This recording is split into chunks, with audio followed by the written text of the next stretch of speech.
Hello बच्चों, let's start with the question. And here the question says that which one of the following characteristic feature of cropland ecosystem? तो यहाँ पे 4 options में से कौन सा ऐसा फीचर जो है वो एक क्रॉपलैंड इकोसिस्टम का फीचर है। तो फर्स्ट ये समझते हैं कि क्रॉपलैंड इकोसिस्टम होती क्या है। क्रॉपलैंड इकोसिस्टम, अब इस वर्ड में ही सजेस्टेड है इटसेल्फ क्रॉपलैंड। तो क्रॉपलैंड यानी कि ऐसी इकोसिस्टम होती है, दिस इज द इकोसिस्टम जहाँ पे जेनेटिक डाइवर्सिटी जो है वो बहुत कम पाई जाती है। क्यों? क्योंकि ये क्रॉपलैंड इकोसिस्टम जो होती है, these are the major crops जो ह्यूमन के द्वारा, इंसान के द्वारा लगाए जाते हैं। Major crop cultivated, major crops जो कल्टीवेट किए जाते हैं इन एन एरिया, उसे कहा जाता है क्रॉपलैंड इकोसिस्टम।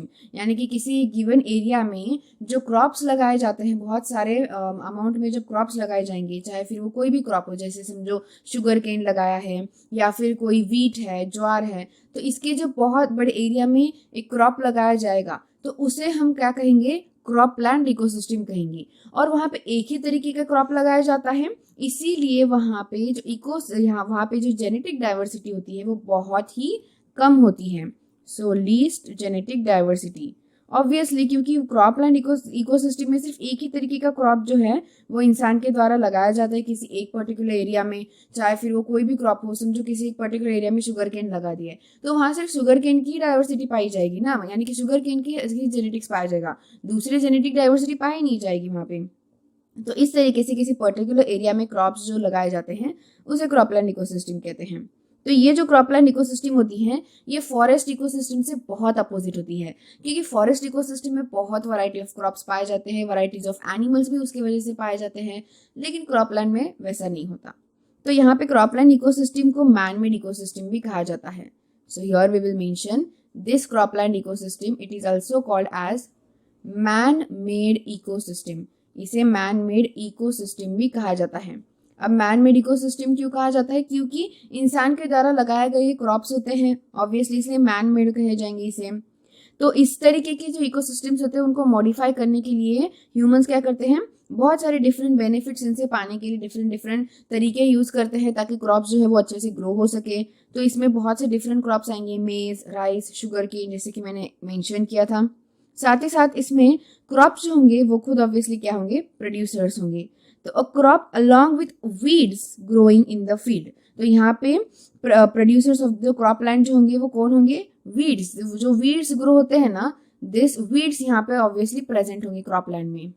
वीड्स यानी कि छोटे छोटे जो क्रॉप्स होते हैं ना, बहुत छोटे छोटे क्रॉप्स, यानी कि हम कह सकते हैं घास की तरह होते हैं, वो वहां पे पाए जाते हैं।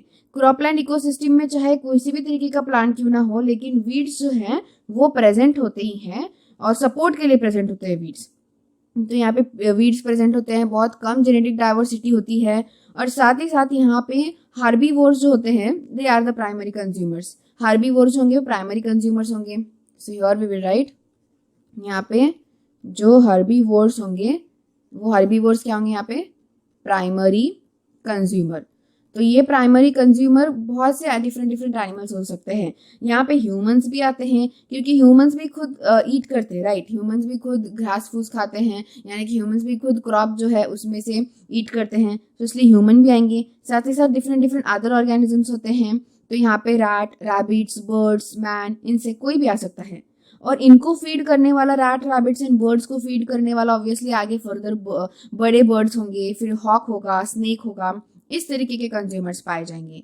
और बाद में यहाँ पे ऑब्वियसली जब भी क्रॉप डेड हो जाएंगे, प्लांट एनिमल मटेरियल उस पर फीड करेंगे डेड ऑर्गेनिक मैटर।